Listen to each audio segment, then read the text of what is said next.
And now it's time for the Insiders with Chuck Qualla and Scott Jensen, sponsored by the Wisconsin Counties Association and Michael Best Strategies.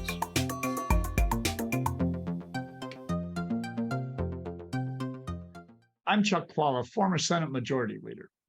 And I'm Scott Jensen, former Assembly Speaker.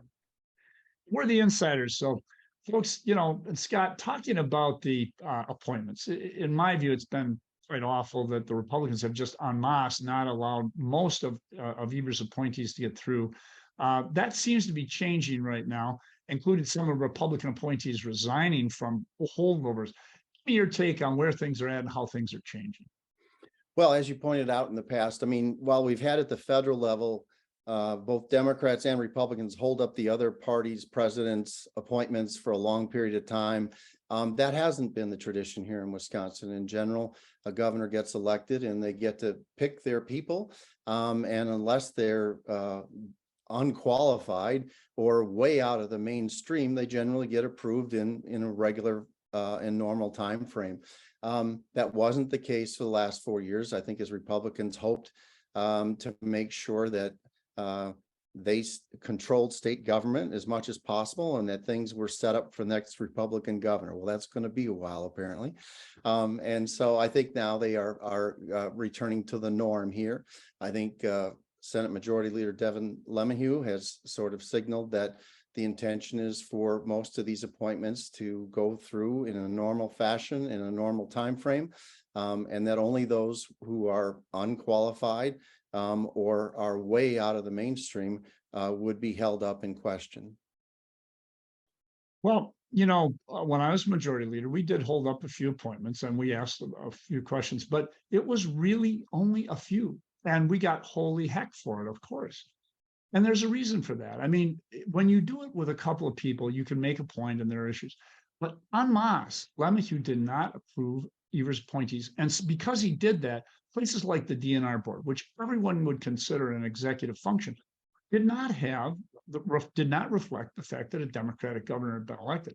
It's really pretty outrageous. Now, because there are so many other issues out there, it maybe didn't get the attention. But it was, in my view, even as a person who, as someone once called me, a legislative supremacist, and I do believe strongly in the powers of the legislature, but we do have a separate executive branch. And this is one of the things where, by and large, even with Chuck Qualla and Scott Jensen, who were pretty partisan guys, we pretty much in the Senate respected that back in the day.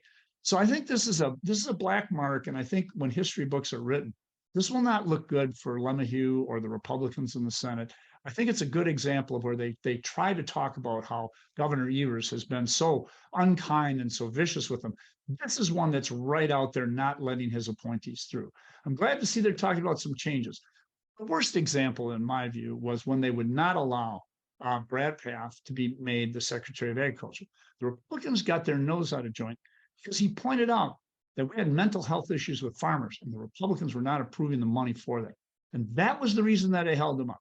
It wasn't simply an ideological thing that he doesn't agree with the same issues. It was, oops, he hurt us politically. We're gonna go after him. And by the way, what that did, and they voted him down. What that did was send a message to every other appointee to say, don't you dare come out and attack Republicans. And that is not correct. That is not the way policy should work in our country and in our state. We let people speak. When they're appointed to a position, they should speak their mind. And I cannot tell you, even though I am a person who believes so strongly in the legislature, that they would invade the executive prerogative that much. You know what? He'll never say it. I'll bet Tommy Thompson had some feelings about that as well. He generally got his appointments through. That's true.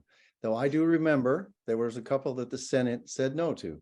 And I assume that that's the sort of order that we're going to return to, where the vast majority of the appointees, the governor gets them, and a few where people just say, there's just no way we can let that person be in charge of it. Either unqualified or they're so far out of the mainstream that we can't approve that. And that's good. It's supposed to be the advice and consent of the Senate, right? It's supposed to be generally a pass for the governor on his appointments, unless they're just out of the norm. And I'm glad that we're returning to that. I think that's the right division of power between the executive and the legislative branch. By the way, Scott, I want to a little self-confessional here. One of the very few votes that I really regret in the state Senate was when I was one of, I think, only 2 legislators who voted against Margaret Farrell being installed as the lieutenant governor. At the time, I felt, wow, she is way outside the mainstream. Kind of the argument Republicans make out of. I totally disagree. And oh my gosh, if she were governor and people haven't elected her. But you know what? That is not really the approach you have to take, especially on some of these appointments where they are very close to the governor. In reflection, I believe that honestly, that's something that the governor ought to be able to choose. It's his party, it's his person. I think that this last 4 years has been an ugly period for Republicans, and I hope they move away from it as quickly and as what would you say, as expeditiously, but also as thoroughly as possible. Well, stay tuned for more true confessions from Chuck Qualla in our next episode. See you next time. You've been listening to The Insiders with Chuck Qualla and Scott Jensen, sponsored by the Wisconsin Counties Association and Michael Best Strategies.